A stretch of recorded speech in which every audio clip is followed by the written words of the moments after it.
طالبان کے ظلم و تشدد سے مینگورہ کا 38 سالہ عثمان معذور ہو گیا ہے۔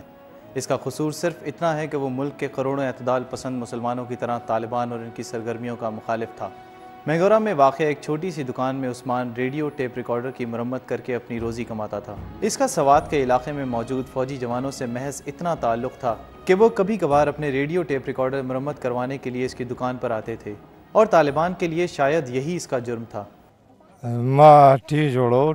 میں دکان سے گھر جانے کی تیاری کر رہا تھا کہ دکان کے سامنے 2 گاڑیاں آ کر رکیں۔ ان میں سے کچھ طالبان اترے اور دکان میں داخل ہو کر کہا ہمارے ساتھ چلو۔ میں نے ان سے پوچھنا چاہا تو انہوں نے مار پیٹ شروع کر دی اور مجھے گھسیٹتے ہوئے گاڑی میں بٹھا کر ساتھ لے گئے۔ وہ مجھے الٹا لٹکا کر ٹانگوں اور خصوصاً ایڑیوں پر بہت مارتے تھے اور یہی کہتے تھے کہ جو بھی پاک فوج کے لیے کام کرے گا اس کا یہی حال ہوگا۔ اس حالت میں عثمان کو اپنے خاندان کے ساتھ آئے ہوئے 16 روز سے زیادہ کا عرصہ گزر چکا ہے۔ اس کی تکلیف اور درد بانٹنے کے لیے دوسرے کیمپوں سے آنے والے لوگوں کے باعث دن کا وقت تو کسی طرح گزر جاتا ہے، مگر رات ہوتے ہی اسے جس اذیت کا سامنا کرنا پڑتا ہے وہ اس کے لیے تو ناقابل بیان ہے۔ پر اس کا باپ، جس کے کمزور کاندھوں کا یہ واحد سہارا تھا، یہ کہتا ہے کہ اس کے بیٹے کا درد اس سے دیکھا نہیں جاتا۔ عثمان کا باپ کہتا ہے کہ رنگمالا کے ان میڈیکل کیمپوں میں اس کی بڑھتی ہوئی بیماری کی تشخیص کے لیے نہ ہی معائنے کا کوئی انتظام ہے اور نہ ہی علاج کے لیے کوئی ماہر ڈاکٹر۔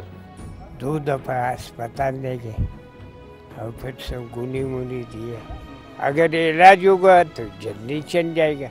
یاسین عثمان کا سب سے بڑا بیٹا ہے اور مینگورہ کے ایک سرکاری اسکول میں دوسری جماعت کا طالب علم ہے۔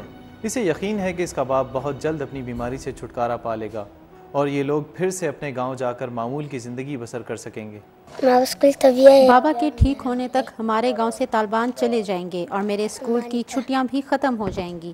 غم اور تکلیف سے بھری عثمان کی آنکھیں آج یہ سوال کرتی ہیں کہ جس قوم کی حفاظت کے لیے اس نے اپنے دھن اور تن کی قربانی دی، کیا وہ قوم 16 افراد کے اس واحد کفیل کے احسان کا بدلہ اس کی روزمرہ زندگی میں لوٹانے میں کامیاب ہو پائے گی، یا اس کی کہانی دیگر واقعات کی طرح تاریخ کے صفحات میں رقم رہے گی؟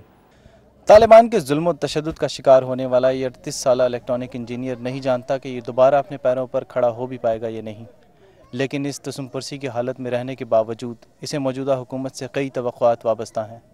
کیمرہ مین سلمان بٹ کے ساتھ نعمان مقصود، نیوز 1 مالاکنڈ ایجنسی۔